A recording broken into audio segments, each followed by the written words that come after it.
నమస్కారం సార్. నమస్తే అండి. సార్ ఇప్పుడు ప్రెజెంట్ రోజుల్లో పీసీఓడి ప్రాబ్లమ్స్ ఎక్కువ అవుతున్నాయి సార్. అవునండి. ఈ పీసీఓడి ప్రాబ్లమ్ అనగానే ఐవీఎఫ్ గుర్తొస్తుంది అందరికి. అవును. ఐవీఎఫ్‌కెళ్తే ప్రాబ్లమ్ సాల్వ్ అవుతుంది. పిల్లల్ని కనొచ్చు అనుకుంటున్నారు. హ్మ్. అలా అందరికి సాధ్యం అవ్వదు సార్ ఐవీఎఫ్‌కెళ్ళాలి అనంటే. అలా వెళ్ళకుండా పీసీఓడి ప్రాబ్లమ్‌ని తగ్గించుకునే అవకాశం ఉందంటారా సార్? డెఫినిట్‌గా ఉందండి. ఓకే. మనకి పీసీఓడీ అనేది ఏదో ఒక క్రానిక్ స్టాండర్డ్ కండిషన్ అనేది కాదు. Okay sir. చాలా రేర్. ఒక హ్మ్. 30 ఇయర్స్ బ్యాక్ అయితే పీసీఓడీ కేసెసే కనిపించేవి కాదు.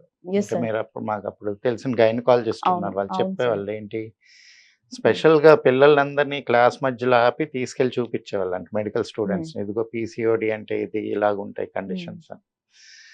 అండ్ పీసీఓడీ ఒకసారి వచ్చింది అంటే హ్మ్. మొత్తం చాలా డిస్టర్బ్ అవుతది. హార్మోనల్ ఇంబాలెన్స్ వస్తది. దాంతో ఒబెసిటీ, కీళ్ళ నొప్పులు, వాతం ఇవన్నీ వస్తాయి. బాడీ డీటాక్సిఫై అవ్వదు. హ్మ్. దాంతో థైరాయిడ్ కూడా వస్తది చాలా మందికి. Okay sir. అవును. పీసీఓడి అసోసియేటెడ్ ప్రాబ్లమ్ ఉన్న వాళ్ళకి ఉన్న వాళ్ళకి థైరాయిడ్ అటాక్ థైరాయిడ్ కూడా అయితది. అవును వస్తది. సార్. సో, ఫస్ట్ ఏంటంటే prevention is better than cure. Hmm. Yes sir. ఎప్పుడైనా గానీ రాకుండా ఆపుకోవాలి. Yes sir.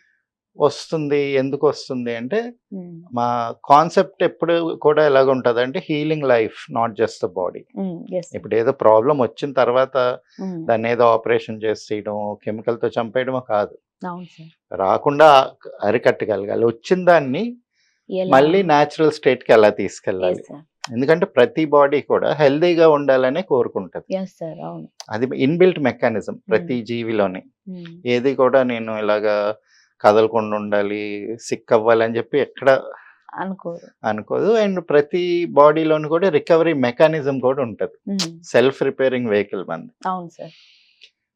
అండ్ అందులోనే ఏంటంటే యూటరస్ అనేది చాలా ఫ్లెక్సిబుల్ ఆర్గన్. ఓకే.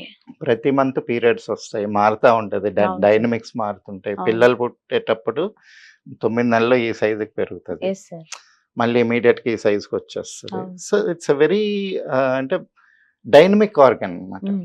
సో, దానిలోని ఏ చేంజెస్ వచ్చినా గాని తొందరగా వస్తాయి. ఓకే. అంటే మా దగ్గరికొచ్చిన పీసీఓడీ కేసెస్‌లోని కూడా చాలా మంది భయపడుతూ వస్తారు. హ్మ్. పీసీఓడీ అంటున్నారండి, తగ్గదంటున్నారండి. హ్మ్. మేము అదే ధైర్యం ఇస్తాం. హ్మ్. ఆహ్, అది చాలా డైనమిక్ ఆర్గాన్ మీకు తొందరగా చేంజెస్ వస్తాయి. హ్మ్. ఇప్పుడు పీసీఓడీకి రావడానికి మెయిన్ రీజన్స్ ఏంటి? ఓవరీస్‌లో బబుల్స్ ఫార్మ్ అవుతాయి. అంటే హ్మ్. ఎక్స్‌ట్రా ఓవా గాని, ఈ ఎగ్స్ ఎళ్లి హ్మ్. ఆ ఫెలోపియన్ ట్యూబ్స్‌లోంచి ఎళ్లి యూటరస్‌లో సెటిల్ అవ్వాలి. ఓకే. అది జరగలేనప్పుడు అక్కడ ఎక్సెస్ గ్రోత్ స్టిమ్యులేట్ అవుతది. హ్మ్. సో, మనం ఏంటి అక్కడ హార్మోనల్ డిస్రప్టర్స్ హ్మ్. ఎక్కువ తీసుకుంటున్నాం ఇవాళ రేపు. హ్మ్. ఎలాగా మనకి చికెన్ ఉంది, హ్మ్. ఎగ్ ఉంది, అవును డైరీ సార్. ప్రొడక్ట్స్ ఉన్నాయి. ఇవి 3 ఏవైతే మీకు అగ్రికల్చర్ నుంచి ఇండస్ట్రియలైజ్ అయిపోయినాయో, హ్మ్.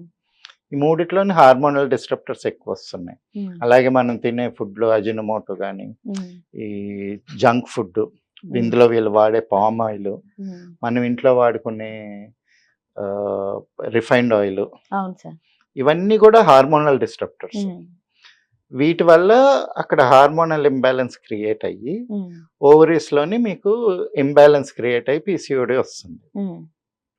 రెండో ఫ్యాక్టర్ ఏంటంటే, ఇంతకుముందు లేడీస్ చూడండి పొద్దున్నే లెగిసిన దగ్గర నుంచి వర్క్ చేస్తూనే ఉంటది. ఊడవడం గానీ, హ్మ్. కల్లాపు చల్లడం, గాని అవును. వంట చేయడానికి కింద కింద కూర్చొని కూర్చొని లెగవడం. కూరగాయలు కట్ చేయడం. అండ్ అవును. పొలం పనులకెళ్ళినప్పుడు కూడా, హ్మ్. ఈ గట్టి పనులు, బరువు పనులు, మోయడం అంతా అవును. మగాళ్ళు చేసేవాళ్ళు గానీ, ఈ కలుపు తీయడం, నాటు అంటే వేయడం. అవును.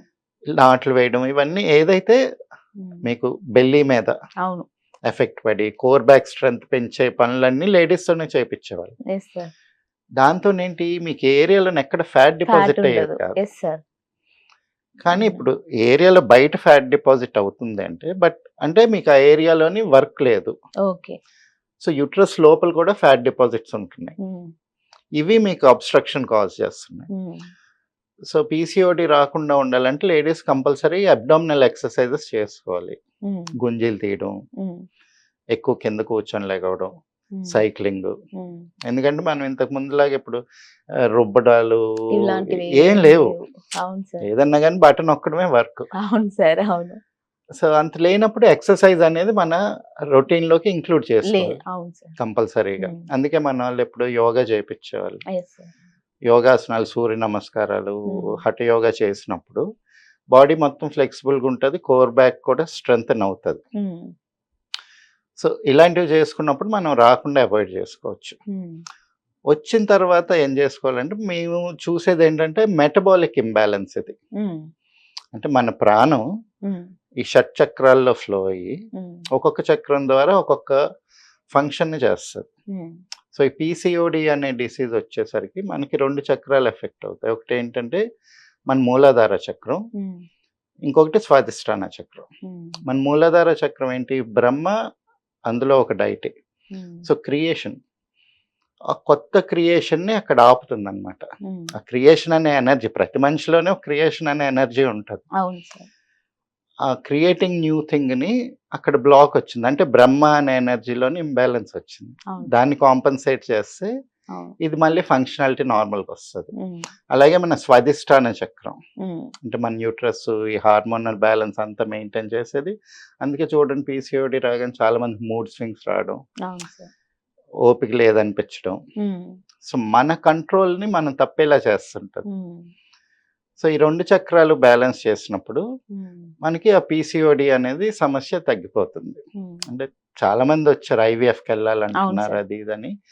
బట్ ఐవీఎఫ్‌కి వెళ్ళాల్సిన అవసరం లేదండి. ఓకే. చాలా కేసెస్‌లోనే ఏమవుతదంటే ఉమ్, మీకు ఆ యూట్రస్ ఇదంతా ట్రాక్ట్ కరెక్ట్‌గా లేనప్పుడు ఉమ్.